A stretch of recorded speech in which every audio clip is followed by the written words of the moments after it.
ಗಾಡಿನ ಸ್ಟಾರ್ಟ್ ಮಾಡಕ್ಕೆ ಟ್ರೈ ಮಾಡಿದ್ರೆ ಸ್ಟಾರ್ಟ್ ಆಗ್ತಿರ್ಲಿಲ್ಲ. ಆಕ್ಸಿಲೇಟರ್ ಹಿಡಿದ್ರೆ ಮಾತ್ರ ಸ್ಟಾರ್ಟ್ ಆಗ್ತಿದ್ದು. ಆ ಥರ ಆಗೋದಿಲ್ಲ. BS6 ಗಾಡಿಗಳು ಬಂದ್ಬಿಟ್ಟು ಆಟೋಮೆಟಿಕ್ ಆಗಿ ಸ್ಟಾರ್ಟ್ ಆಗುತ್ತೆ, ಆಕ್ಸಿಲೇಟರ್ ಕೊಡೋ ಅಂತ ಅವಶ್ಯಕತೆ ಇಲ್ಲ. ಸೊ ಇವತ್ತು ಸಿಕ್ಕಾಬಟ್ಟೆ ತಲೆ ಕೆಟ್ಟೋಯ್ತು. ಗೇರ್ ಹಾಕ್ಬೇಕಾದ್ರೆ ಸಿಕ್ಕಾಬಟ್ಟೆ ಸೌಂಡ್ ಬರೋದು, ಫಟ್ ಫಟ್ ಅಂತ. ಅದು ಗೇರ್ ಬಾಕ್ಸ್ಗೆ ಎಲ್ಲಿ ಏಟ್ ಬೀಳುತ್ತೆ ಅಂತ, ಇನ್ನು ಜಾಸ್ತಿ ರಿಪೇರಿ ಆಗ್ಬಿಡುತ್ತೆ ಅಂತ ಶೋರೂಮ್ಗೆ ಹೋದೆ, ಅಂದ್ರೆ ಗ್ಯಾರೇಜ್ಗೆ, ಶೋರೂಮ್ ಗ್ಯಾರೇಜ್ಗೆ. ಅಲ್ಲಿ ಹೋಗಿದ್ದಕ್ಕೆ ಇನ್ನೂ ತುಂಬ ಲೇಟ್ ಆಗುತ್ತೆ, ವೆಯ್ಟ್ ಮಾಡಲೇಬೇಕು, ಮಿನಿಮಮ್ ಅಂದರೆ 2-3 ಅವರ್ ಆಗುತ್ತೆ ಅಂತ ಹೇಳಿದ್ರು. ಸೊ ಅದು ತುಂಬ ಕೇಳಿ ತುಂಬ ಬೇಜಾರಾಯಿತು. ಏನಪ್ಪ ಹಿಂಗಾಗೋಯ್ತು ಇವತ್ತಿನ ಪರಿಸ್ಥಿತಿ ಅಂತ ಅಂದ್ಬಿಟ್ಟು. ಸೊ ಏನು ಮಾಡೋಕ್ಕಾಗಲ್ಲ, ವೆಯ್ಟ್ ಮಾಡಲೇಬೇಕು, ಗಾಡಿ ರೆಡಿ ಆಗಲೇಬೇಕು. ಹಾಗೆ ಗಾಡಿ ಓಡಿಸಿದ್ರೆ ಮತ್ತೆ ಪ್ರಾಬ್ಲಮ್ ಆಗಿಬಿಡುತ್ತೆ.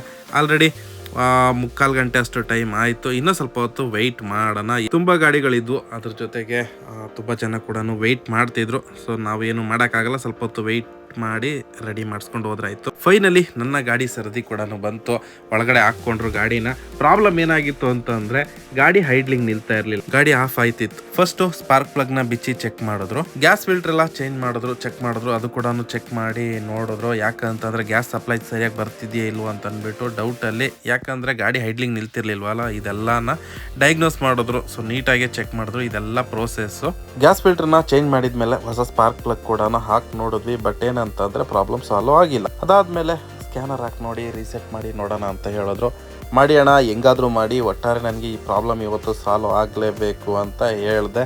ಸರಿ ಮಾಡೋಣ ಏನೋ ಒಂದು ಅಂತ ಅಂದ್ಬಿಟ್ಟು ಸ್ಕ್ಯಾನಿಂಗ್ ಎಲ್ಲ ಹಾಕಿದ್ರು. ಎಲ್ಲ ಸ್ಕ್ಯಾನ್ ಕೂಡ ಚೆಕ್ ಮಾಡಿದ್ರು. 2-3 ಸತಿ ECUನ ರೀಸೆಟ್ ಮಾಡಿದ್ರು. ಅದಾದ್ಮೇಲೆ ಗಾಡಿ ಸ್ಟಾರ್ಟ್ ಆಯಿತು.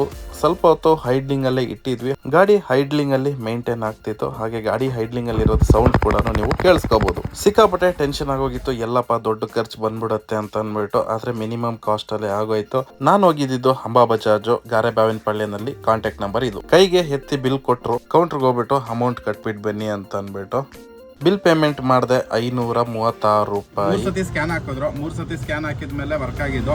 ಅದಕ್ಕೆ ಮುಂಚೆ ವರ್ಕ್ ಆಗ್ತಿರ್ಲಿಲ್ಲ. ನೋಡೋಣ ನೆಕ್ಸ್ಟ್ ಅವ್ರು ಹೇಳಿದ್ರು. ಸಪೋಸ್ ಮತ್ತೆ ಏನಾದರೂ ಸೇಮ್ ಪ್ರಾಬ್ಲಮ್ ಆಯಿತು ಅಂದರೆ ಸ್ಟೆಪ್ಪರ್ ಮೋಟ್ರ್ ಒಂದು ಮತ್ತೆ ಇಂಜೆಕ್ಟರ್ ಒಂದು ಚೆಕ್ ಮಾಡಬೇಕು ಅಂತ ಹೇಳಿದ್ರು. ಗಾಡಿ ರಿಪೇರಿನಲ್ಲಿ ತುಂಬ ಟೈಮ್ ಆಯಿತು.